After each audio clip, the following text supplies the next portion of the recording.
ഞങ്ങളുടെ ചാനലിലേക്ക് സ്വാഗതം.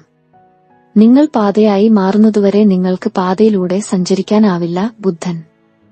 കേരളത്തിന്റെ തീരത്ത് നിമിഷങ്ങൾ നിദ്രയിലേക്ക് വഴങ്ങാത്ത കടലിന്റെ ചിരിയിൽ മുങ്ങിയിരിക്കുന്ന ഒരു ചെറിയ ഗ്രാമത്തിൽ നിന്നാണ് കഥ തുടങ്ങുന്നത്.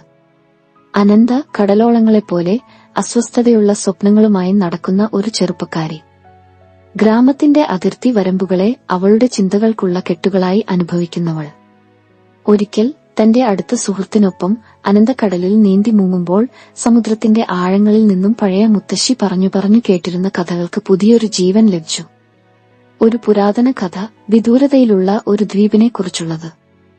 ലക്ഷ്യത്തിലെത്താൻ കഴിയാത്ത ചഞ്ചലമായ പാത, അപ്പുറത്തെത്താൻ ആഗ്രഹമുള്ളവർ കടലിന്റെ അടിയിൽ ലയിച്ചു പോയ കഥ. എന്നാൽ ഒരു പ്രഭാവം, ഒരു ഗൂഢത, നീ ഇതുവരെ പാതയെ ഒരു വസ്തുവായി കണ്ടിരുന്നല്ലോ, പക്ഷേ നീ ആ പാതയായിത്തീരുന്നവരെ നീ അതിലൂടെ സഞ്ചരിക്കുകയില്ല എന്ന്. അനന്തയുടെ ഉള്ളിൽ ചലനം. പാതയായിത്തീരുക എങ്ങനെ?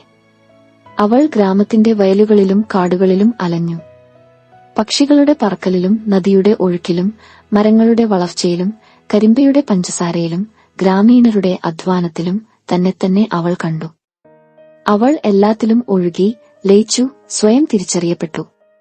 സമയം കടന്നുപോയി. അനന്ത ജീവിതത്തിന്റെ അതിരുകൾ താണ്ടാൻ തുടങ്ങി. ഗ്രാമത്തിന്റെ ചെറിയ ലോകം വിട്ട് പഠനത്തിന്റെ പടികൾ കയറി. പുതിയ സംസ്കാരങ്ങൾ, അറിവുകൾ, വെല്ലുവിളികൾ, തിരിച്ചറിവുകൾ ഓരോന്നും അവളെ പരിവർത്തനം ചെയ്തു. ഒരു ഡോക്ടറായി ഗ്രാമത്തിലേക്ക് തിരിച്ചുവന്ന അനന്ത ആരോഗ്യത്തിന്റെയും വിദ്യാഭ്യാസത്തിന്റെയും പാത കൂട്ടിയാണ് മടങ്ങിയത്.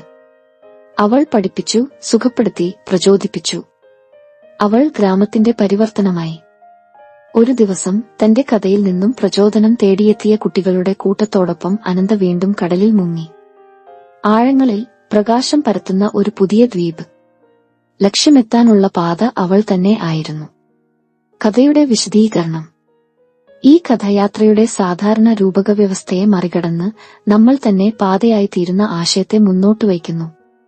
ദ്വീപിൽ കാലുകൾ ചേർത്തുവച്ച് അനന്ത തിരിച്ചറിഞ്ഞു, ഇത് വിദൂരതയുടെ ദ്വീപല്ല, സ്വയത്തിന്റെ ദ്വീപ്. ഇവിടെ ഓരോ മന്ദരിയും അവളുടെ അനുഭവങ്ങളുടെ കൊത്തുപണികൾ, ഓരോ തേങ്ങാമരവും അവളുടെ വളർച്ചയുടെ അടയാളം. നീലക്കടൽ അവളുടെ നിർഭേദ്യമായ സ്വപ്നങ്ങളുടെ പ്രതിഫലനം. ഇവിടെ നേട്ടങ്ങൾ സ്വീകരിക്കുന്നില്ല, മറിച്ച് സ്വയം തിരിച്ചറിയലുകളുടെ ഫലഭൂമിയിൽ വിതയ്ക്കുന്നു. അനന്ത ഗ്രാമത്തിലേക്ക് മടങ്ങി. എന്നാൽ അവൾ ഒരേ അനന്തയല്ലായിരുന്നു. അവൾ കടലിന്റെ താളവും മലനിരകളുടെ നിശബ്ദയും ഗ്രാമീണരുടെ സ്മൈലും ഉൾക്കൊണ്ട ഒരു മഹാസമുദ്രമായിരുന്നു.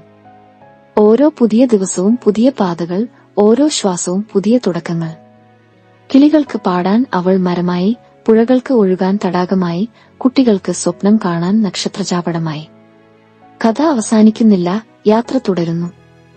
കാരണം അനന്തപാതയാണ്, ലക്ഷ്യമല്ല. അവൾ എത്തുന്നിടത്തെല്ലാം പുതിയ പുതിയ ദ്വീപുകൾ ഉയർന്നുവരുന്നു, സ്വയം തിരിച്ചറിവിന്റെ, പ്രചോദനത്തിന്റെ, സ്നേഹത്തിന്റെ ദ്വീപുകൾ. കഥയുടെ സവിശേഷതകൾ. പ്രത്യേകതയും ലളിതയും. ലളിതമായ ഭാഷയിൽ പറഞ്ഞിട്ടും ആത്മീയമായ ആഴം നിലനിർത്തുന്നു. ശക്തമായ പ്രചോദനം, സ്വയം തിരിച്ചറിവിന്റെയും ജീവിതത്തെ ഒരു യാത്രയായി കാണുന്നതിന്റെയും സന്ദേശം നൽകുന്നു. വിശിഷ്ട കഥാഘടന, പ്രതീക്ഷകളെ മറികടക്കുന്ന ദ്വീപുകളുടെ രൂപകം ഉപയോഗിക്കുന്നു. കേരളീയ പശ്ചാത്തലം, സ്വദേശത്തെ സവിശേഷതകളോടെ ചിത്രീകരിക്കുന്നു.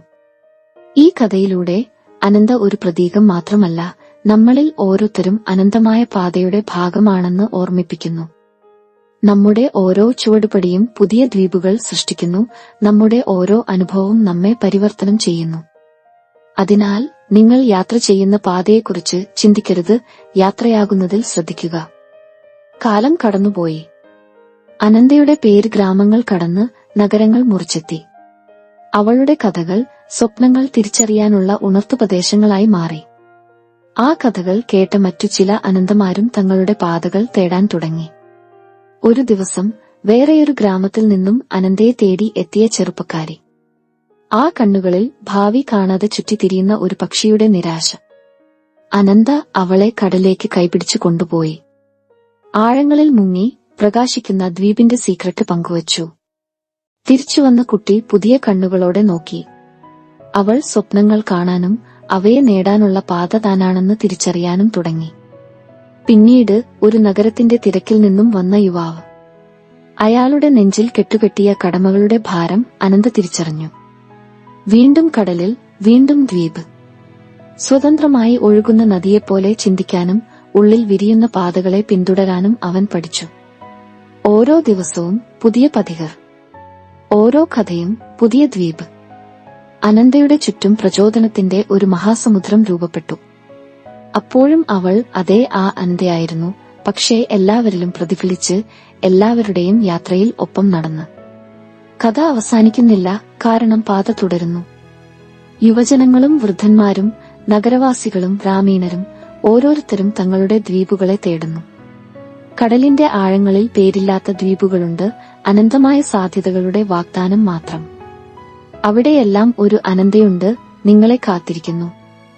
നിങ്ങൾ ആരെങ്കിലും യാത്രയിൽ നഷ്ടപ്പെട്ട് നിരാശപ്പെട്ടാൽ കണ്ണുകൾ അടച്ച് കടലിന്റെ താളം കേൾക്കുക. നിങ്ങളുടെ ഉള്ളിൽ ഒരു ദ്വീപ് നിലവിളിക്കുന്നു, ലക്ഷ്യമല്ല, പാതയാണ്. നിങ്ങൾ പാതയാണ്, എത്തുന്ന ഇടത്തെല്ലാം നിങ്ങൾ പുതിയ ലക്ഷ്യങ്ങളെ സൃഷ്ടിക്കുന്നു. അപ്പോൾ സഞ്ചരിക്കുക, സ്വയം തിരിച്ചറിയുക, നിങ്ങളുടെ അനന്തമായ യാത്ര ആഘോഷിക്കുക. ജയ് ഹിന്ദ്. നിങ്ങളുടെ സമയത്തിനും ശ്രദ്ധയ്ക്കും നന്ദി. ഞങ്ങളുടെ വീഡിയോ നിങ്ങൾക്ക് പ്രചോദനമാകുമെന്ന് ഞങ്ങൾ പ്രതീക്ഷിക്കുന്നു. നിങ്ങളുടെ സുഹൃത്തുക്കൾക്കും കുടുംബാംഗങ്ങൾക്കും വീഡിയോ ലൈക്ക് ചെയ്യാനും അഭിപ്രായമിടാനും പങ്കിടാനും ഞങ്ങൾ അഭ്യർത്ഥിക്കുന്നു. ഇതുപോലെയുള്ള മോട്ടിവേഷണൽ വീഡിയോകൾക്കായി ഞങ്ങളുടെ ചാനൽ സബ്സ്ക്രൈബ് ചെയ്യുക. ജയ് ഹിന്ദ്.